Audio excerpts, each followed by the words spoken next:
Hi, for today's video, I wanted to go over some of the easier plants that I found survived or tolerated me as a beginner on my houseplant journey.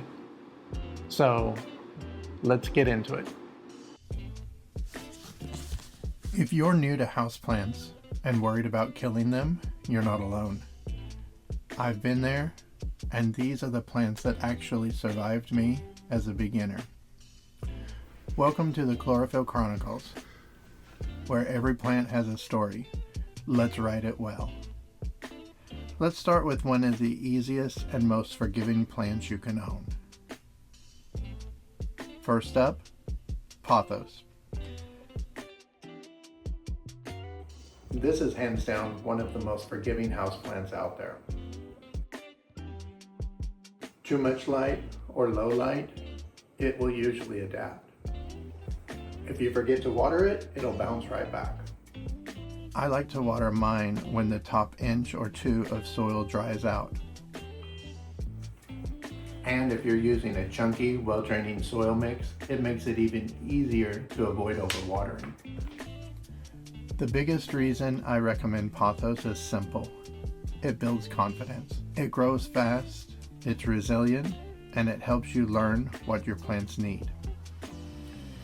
Now, let's move on to a plant that actually prefers a little neglect. Next is the ZZ plant, and this is about as low maintenance as it gets.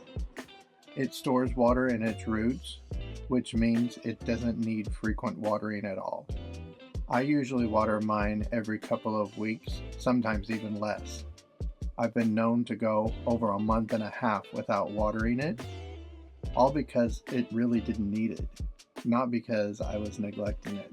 It also does really well in low light, which makes it perfect for apartments or rooms that don't get a lot of sun. If you tend to overwater your plants, this one will make you step back a bit, and that's a very valuable lesson. And finally, here's another plant that thrives when you leave it alone. The snake plant is another beginner favorite, and for good reason. This plant thrives on neglect. Seriously. Needs very little water, and it can tolerate a large range of lighting conditions. I let mine dry out completely before watering again.